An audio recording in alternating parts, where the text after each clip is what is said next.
시장의 흐름을 이해하는 주제, 오늘 어떤 걸까요? 화면으로 보시죠. 바닥 및 지하실, 진짜 바닥을 알아보는 신호는? 토마토 투자클럽의 최택규 전문가 함께하겠습니다. 어서 오십시오. 네, 반갑습니다. 안녕하세요. 네. 지난 여름부터 사실 시장에 대해서 좀 비관적인 얘기도 참 많이 해주셨어요. 네네네. 그러면서 여름에 일단 하락을 했고, 그리고 연초에 또 한 번 하락을 했고, 그리고 지지난주 출연해 주셨을 때 2,500선에 대한 얘기를 해주셨는데 한 번 전 저점 이탈 시도가 있었습니다. 2,500선 중반까지 좀 내려갔다가 낙폭을 줄이면서 2,600선까지 회복을 한 시장의 모습인데요. 이런 가운데 전 세계 주식시장은 사실 더 좋지가 않았습니다.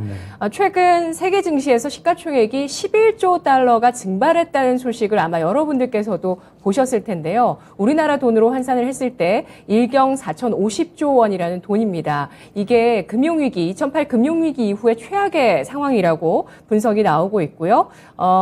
그 자금 엑소더스라고 하죠. 거의 뭐 금융위기급의 자금 엑소더스가 지금 시장에 나오고 있다라는 얘기들이 있는데 과연 지금 이 공포 국면이 시장의 바닥일까요?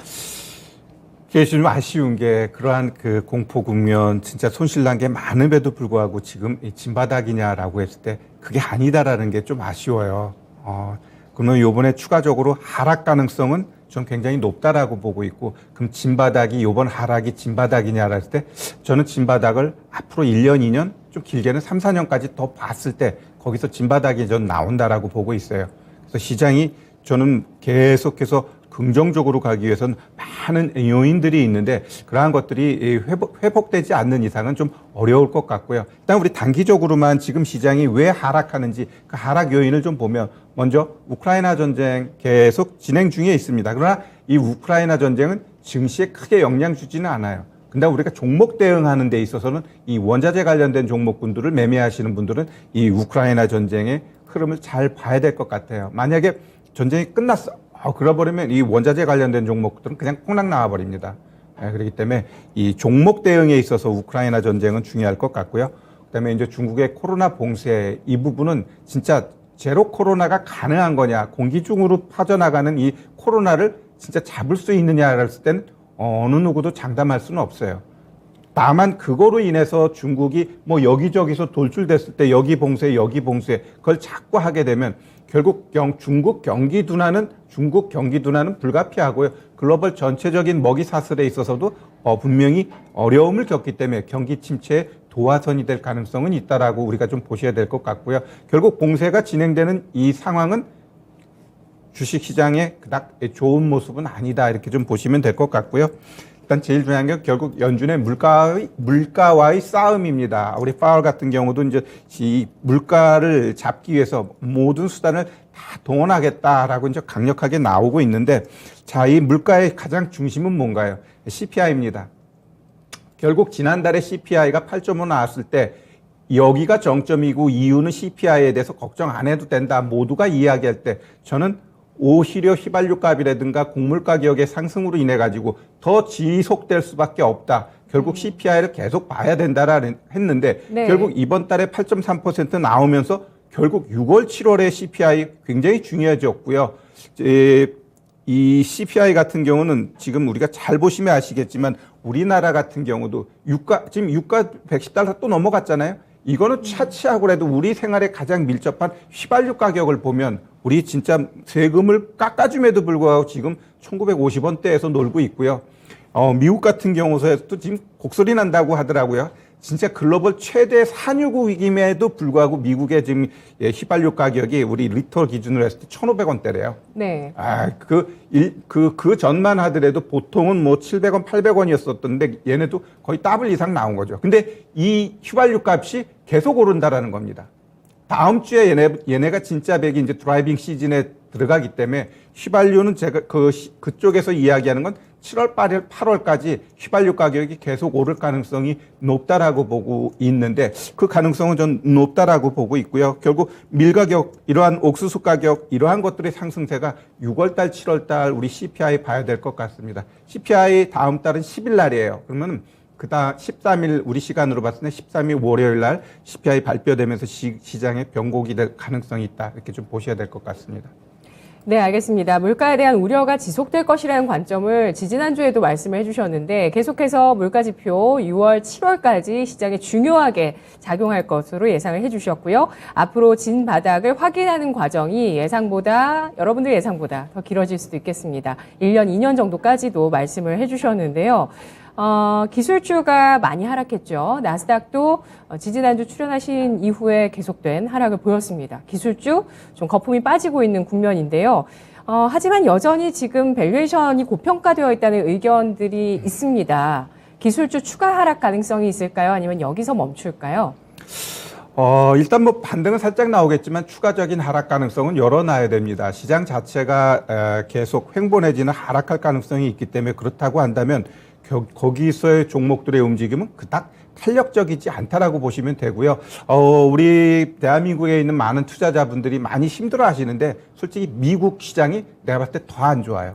한번 보시면은 정말 세계적인 기업이라고 할 수 있는 애플 같은 경우도 이 최근 1개월 고점 대비 몇 퍼센트 빠졌냐면 22.7%. 어제 기준으로요. 오늘 새벽 말고요. 그다음에 테슬라 같은 경우는 40% 빠졌습니다. 엔비디아는 46% 빠졌어요. 얘네는 왜 1개월 기준으로 했느냐 했을 때 1월 달이나 1개월 기준이라 고점이 거의 비슷해요. 근데 우리나라 같은 경우는 1월 달부터 계속 내려왔기 때문에 올해 기준으로 했을 때 삼성전자가 마이너스 16%. 네. 그다음에 게임주의 대표인 NC소프트가 거의 40%죠. 그다음에 카카오.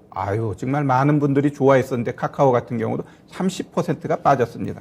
제가 뭐 참고적으로 조금 더 얘기하자면 미국 같은 경우도 지금 상장된 주식, 걔네가 상장된 주식이 한 8,600개가 넘어요. 8,600개가. 근데 거기서 절반 정도가 고점 대비 반토막 났대요. 고점 대비 반토막. 그리고 70% 이상 빠진 게 거의 20% 이상 빠진 게 77%예요. 100개 중에 77개는 거의 뭐 20% 이상 빠진 종목들이 수두룩하다라는 거죠. 그러면 미국 투자자들 입장도 그닥 좋은 즐거운 주식 시장이 아니다라는 거. 거기서 조금 우리가 위안 잡아야 될 것 같고요. 일단 추가 하락 우리 시장 이 종목들 가능하냐라고 했을 때 가능하다. 왜? 수급의 중심이 개인이기 때문에 그래요. 결국 기관 외국인이 동반해서 샀는데 하락해. 그런 것들은 결국 기관 외국인 지네들이 무슨 수를 써서라도 일정 부분 올려놔요. 떨어질 때 떨어지더라도. 근데 개인 중심으로 올려놓은 종목은 기관 외국인들이 관심이 없어요. 그러니까 그들이 아주 지지부진하게 지금 움직임이 연출되고 있다라고 보시면 되고요. 가장 중요한 건 거래대금입니다. 거의 20조가 안 돼요. 결국 양시장 합쳐서 20조가 안 된다라는 건 아주 쉽게 올라갈 수도 있지만 아주 쉽게 떨어질 수도 있다라는 거예요. 아주 뭐 허약한 저질 체력 이야기하죠. 지금 우리 증시가 저질 체력에 지금 들어와 있다라고 보시면 될 것 같고요. 결국 또 하나 중요한 건 신용이 안 줄어요. 신용이 좀 줄어줘야 되는데 네. 신용이 안 줄기 때문에 결국 신용이 계속 위에 물량이 있다라는 건 여기서 올려주면 신용 물량 나오겠네라는 게 눈에 보이는데 그거 올릴까요? 안 올린다라는 거죠. 그래서 어찌 보면은 길게 횡보하든지 아니면 여기서 크게 하락하면 신용 물량은 자동적으로 떨궈져 나가기 때문에 그러한 과정이 좀 필요하다라고 좀 보셔야 될 것 같습니다. 우리 증시가 저질 체력이 됐는데 신용은 왜 안 줄까요?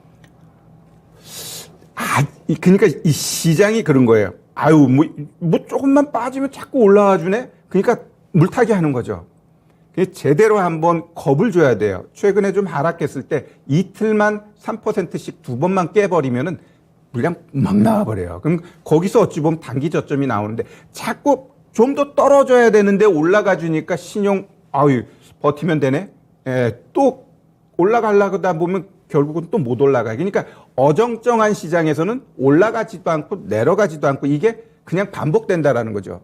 그래서 이런 시장에서는 일단 눈높이 낮추고 너무 크게 보지 말고 올라가는 척 하다가 종목들 대부분 떨어진단 말이에요. 그러니까 짧게 방망이 짧게 잡으라는 게 결국 지금 시장에서 통용되는 말이 아닌가 이렇게 보여져요. 네, 아직 우리 시장 같은 경우는 뭐 어떻게 보면은 좀 공포 구간이 덜 왔다고도 볼 수 있는 상황인 것 같은데요.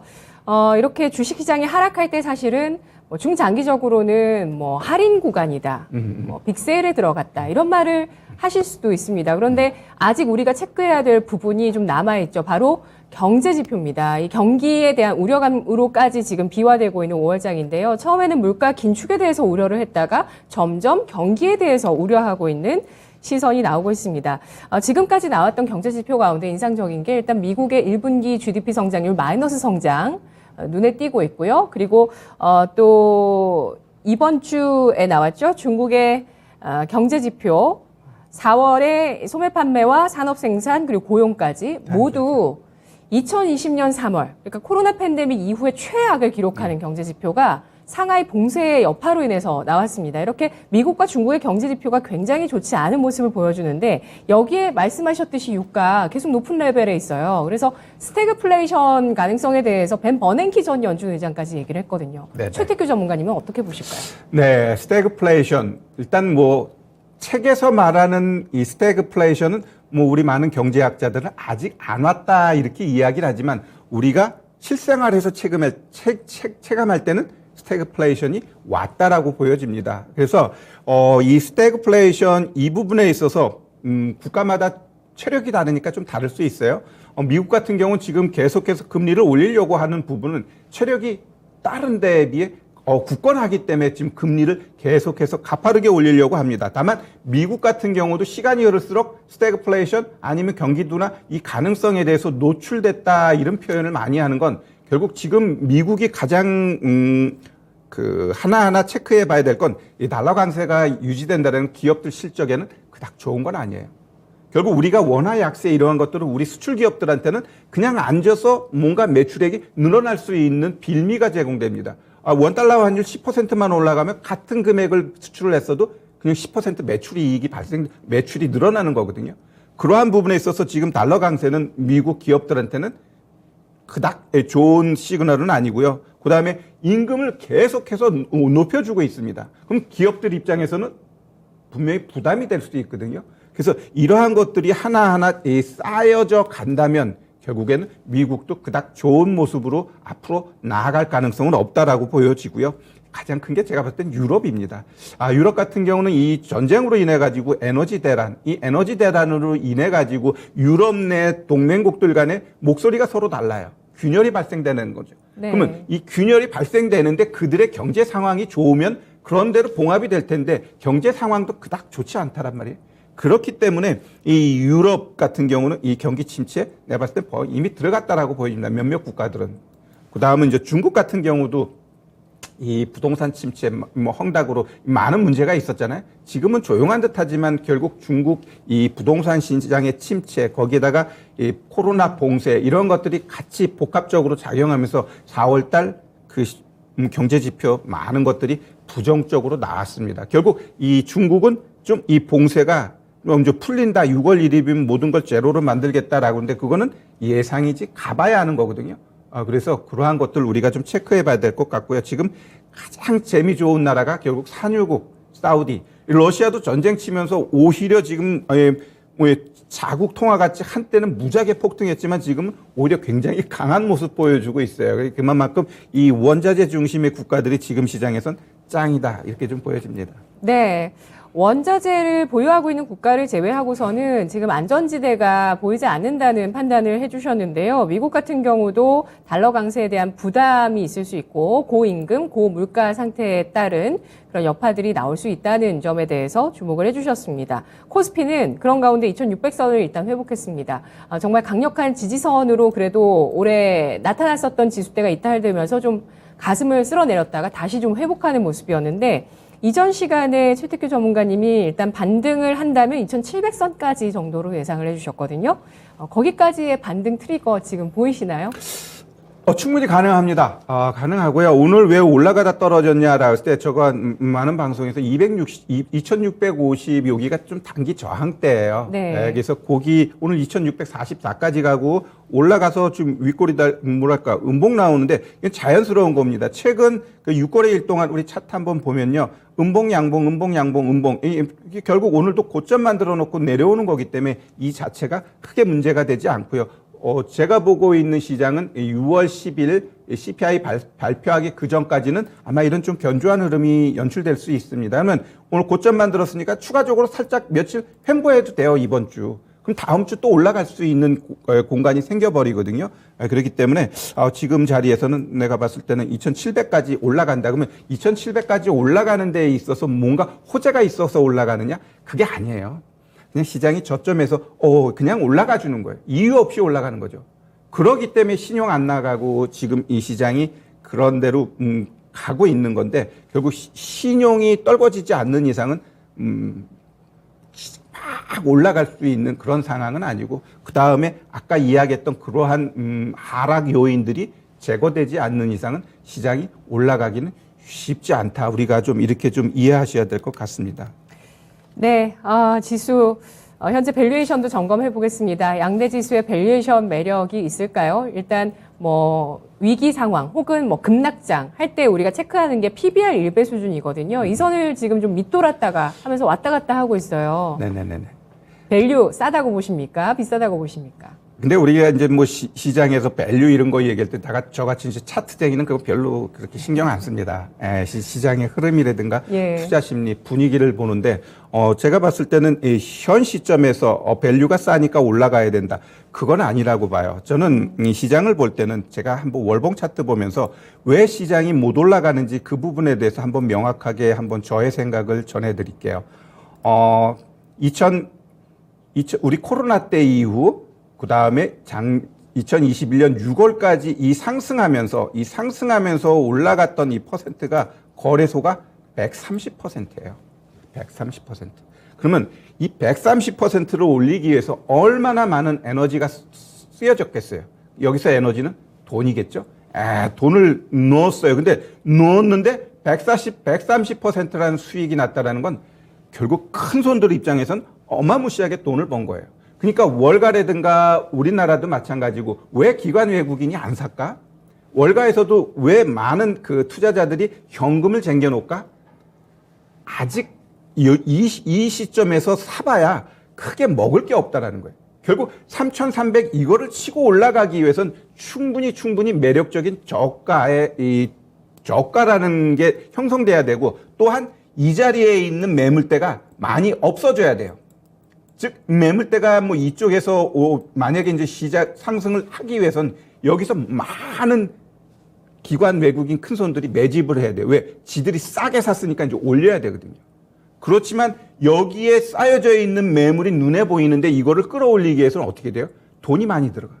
그러니까 그들 입장에서는 굳이 사고 싶지 않다라는 겁니다. 그렇기 때문에 이 엄청난 에너지가 소진되기 위해서는 뭐가 필요하냐?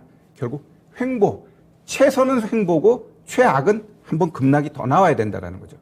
그래서 그러한 부분 우리가 좀 잘 봐야 되고요. 미증시에서도 그 많은 월가의 사람들이 S&P 좀 더 떨어져야 된다 이런 얘기를 많이 합니다.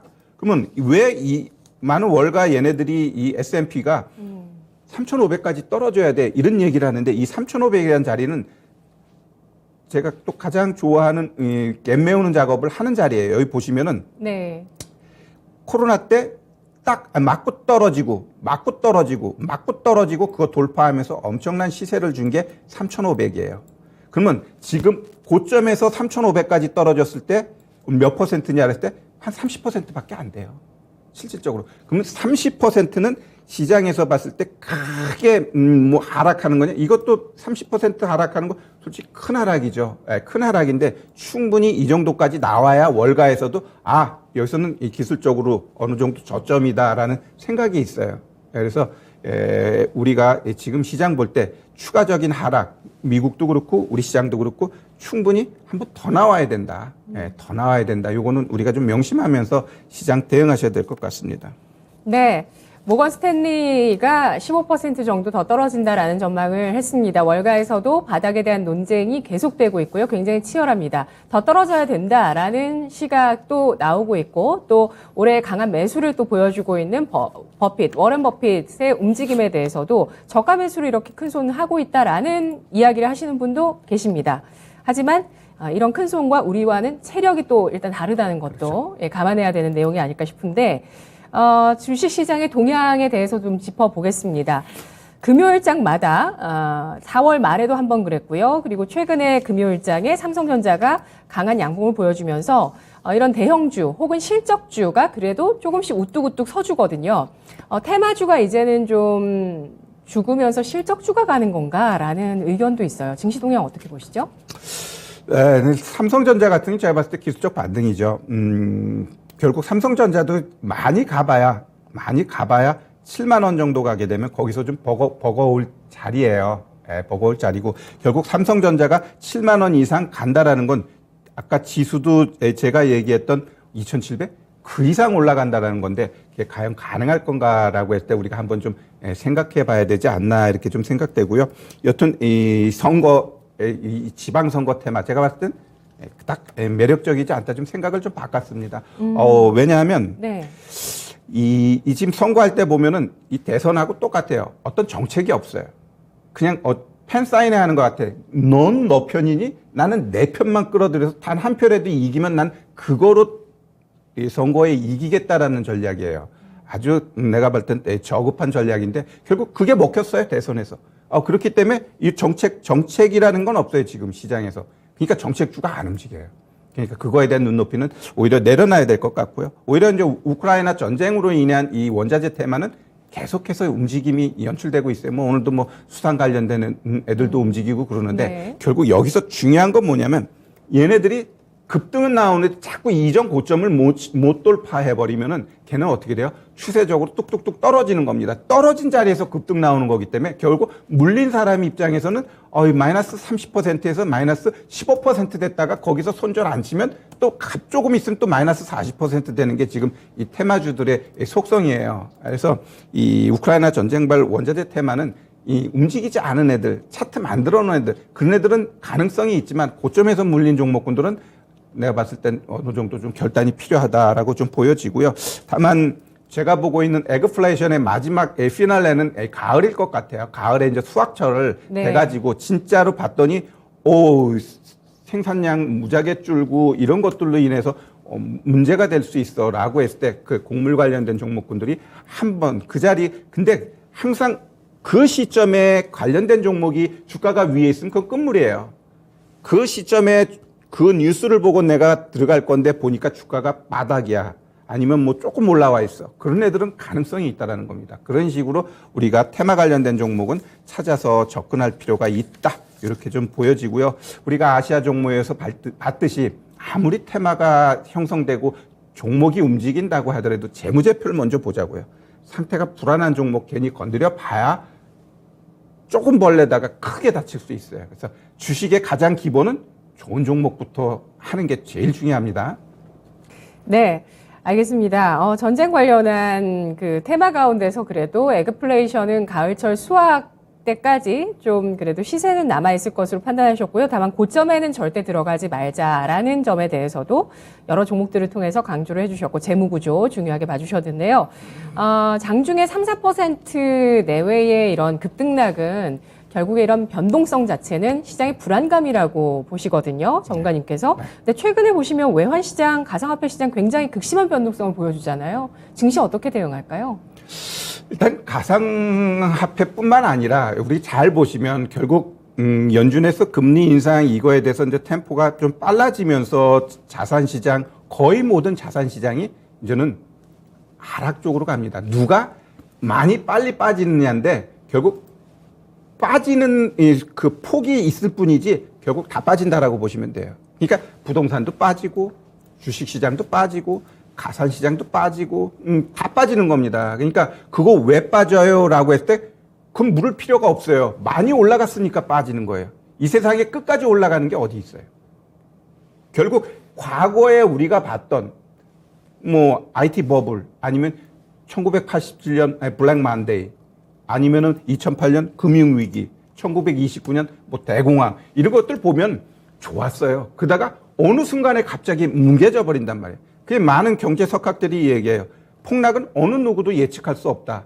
허나 그 폭락장에서 도망가면은 영영 복구 못한다. 결국 폭락장이 왔을 땐 거기서 살아남아야 돼요. 그러면 도망가면 될까요? 안 돼요. 그러면 하락할 때마다 도망가면은 언제 돈 벌어요? 주식시장은 좋은 날보다 나쁜 날이 더 많은데 나쁜 날 맨날 포기하고 좋은 날만 찾아간다면 버는 날보다 잃는 날이 더 많아요.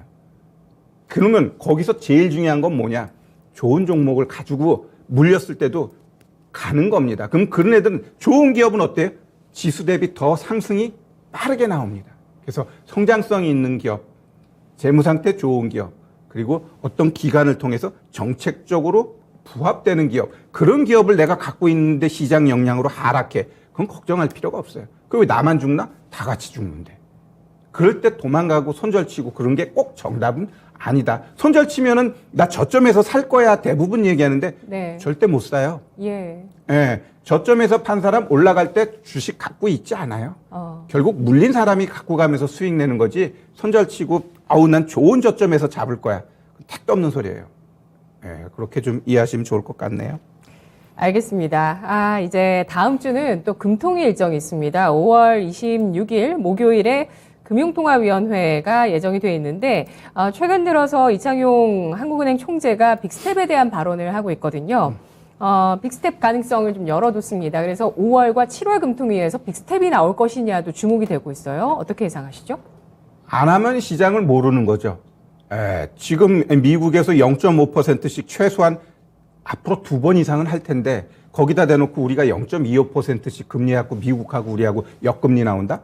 그럼 말도 안 되는 소리죠. 결국 그거는 어리석은 행태라고 보고요. 최소한 스텝을 맞춰줄 거라고 보고 있고요. 그래야만이 외환시장이라든가 전체적으로 궁합이 맞을 겁니다. 결국 이렇게 우리 시장도 금리가 올라간다는 건 거의 모든 자산시장에 있어서 거품은 또 어느 정도 뭉개지게 돼 있어요. 그러면서 또 쏟아지면서 또 새로운 시장이 형성되는 거예요. 우리 자연현상에서도 태풍 오는 게 그게 꼭 나쁜 거냐? 아니에요. 네. 결국 이 바다를 쏟아주면서 자연이 정화되듯이 경제도 마찬가지입니다. 한 번씩 태풍이 몰아치는 건 어쩔 수 없다. 왜? 인간의 탐욕에 의해서 한 번씩 붕괴되는 거기 때문에. 근데 붕괴는 항상 또 좋은 기회를 창출하게 돼 있어요. 그런 거를 우리가 좀 노려야 될 것 같습니다. 네. 그 말씀을 좀 마음이 흔들리시는 분들은 잘 적어서 책상 앞에 붙여두셔도 좋을 것 같습니다. 탐욕과 공포라는 것은 짝꿍이네요, 결국에. 그렇죠. 짝꿍이고요. 그래서 지금 현재 자금 시장에 엑소더스가 나오고 있는 것도 사실이고, 디레버리징이 나오고 있는 것, 그러니까 부채를 줄이려는 움직임, 그리고 약한 고리가 터지는 것들, 이런 것들도 사실 자연스러운 또 자금 시장의 동향이라고 판단을 하고 있습니다. 5월 금통위가 26일, 7월 금통위가 13일 예정돼 있습니다. 마지막으로 이제 지금 이렇게 혼란스러운 장에서 어떻게 대응할지 섹터에 대한 전략을 세워볼게요.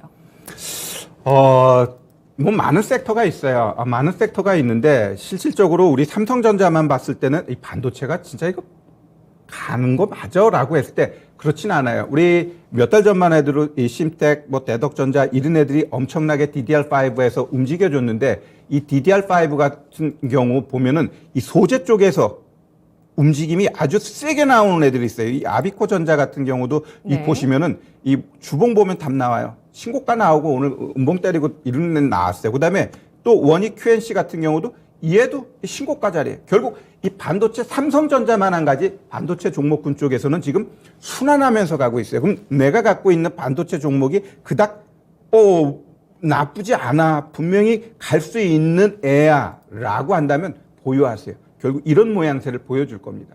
그러니까 내가 갖고 있는 종목에 대해서 얘가 내가 왜 샀지? 얘 뭐가 좋지? 그거에 대한 본질이 훼손되지 않으면 주가 하락하는 걸 너무 염두에 두지 말고 잘 품고 가세요. 그러면 잘 성장할 겁니다. 주식 너무 하루하루 일희일비하지 마시고 좋은 종목은 결국은 지수보다 강하게 간다. 다만 시간이 필요할 때가 있어요. 주식할 때 가장 중요한 건 뭐다? 시간한테도 투자할 줄 알아야 돼요. 내가 원하는 대로 수익 안 나와요. 가끔은 빠르게 나올 수도 있지만 내가 생각한 것보다 늦게 수익이 나올 때도 있어요. 어떠한 종목이든지 좋은 종목은 반드시 수익으로 연결됩니다. 그걸 내가 참고 기다려주느냐 못 기다려주느냐 거기서 손절 아니면 누구는 수익 이렇게 판가름이 납니다. 네, 지금 정배열 초입 구간에 진입하는 종목군이 많이 보이는 섹터 어느 쪽일까요? IT일까요? 지금은 어떤 섹터를 이야기하면 안 돼요. 막 종목별로 따로따로요? 네, 종목별로. 만약에 반도체도 얘기했지만 다 같이 반도체가 안 간단 말이에요. 그러면 결국 잘 우리들이 보시면은 최소한 3개월, 4개월 아니면 5, 6개월 동안 무지하게 하락했어요. 무지하게 하락한 다음에 횡보하면서 이제 막 정배열을 만들려. 정배열이라는 건 뭐예요? 옛날에 차트 보면서 한번 정배열 자리를 한번 잡아드리면 일봉 차트 놓고 한번 볼게요. 그래요. 이거 뭐 원익 IPS 이런 애들이 이게 여기서 이제 정배열이 나오는 거예요.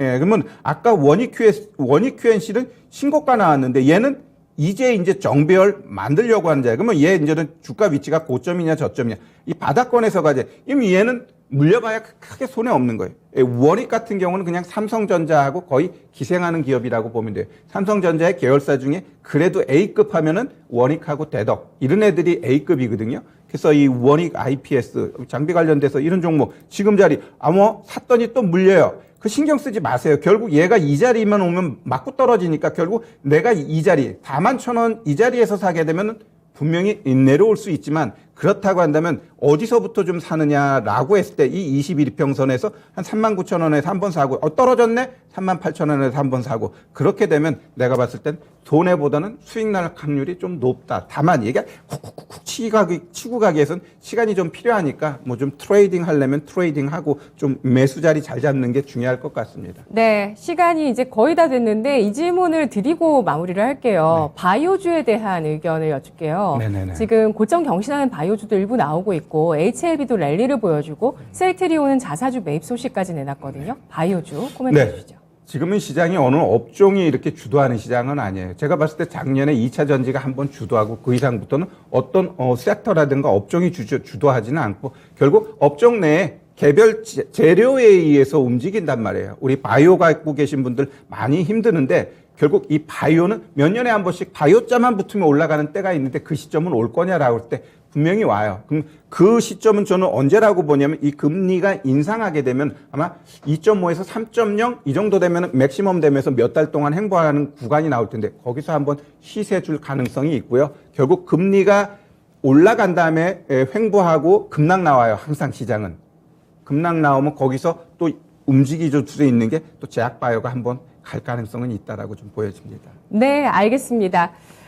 지금부터 이제 7월 CPI 발표까지 한 8월 정도죠. 앞으로 한 3개월 정도는 좀 더 하락할 것으로 예상을 해주시면서 약세장을 인정하자는 의견을 주셨습니다. 정배열 초입에 들어가는 구간에 있는 종목들, 실적주들 주목하자는 의견을 주시면서 자, 이렇게 시장 좀 혼돈 시기에 또 좋은 종목이 쏟아진다는 점에서 시장의 그 현명함을 우리가 잘 지켜보면서 겸허하게 잘 대응을 해봐야 될 것 같습니다. 전문가님 오늘 분석 잘 들었습니다. 네, 감사합니다. 고맙습니다. 네, 오늘 최택규 전문가와 함께 시장, 지하실, 또 진바닥에 대한 이야기 해봤습니다. 신용 물량에 대해서도 중요하게 또 말씀해 주셨는데요. 지금까지 투자 판단에 도움드릴 수 있는 내용들 쭉 알아봤고요. 다만 종목의 상승과 하락을 보장하지 않는다는 점을 유의하시면서 투자하시죠. 수요일장 얼마 남지 않았습니다. 마감 토마토TV와 함께 해주세요. 고맙습니다.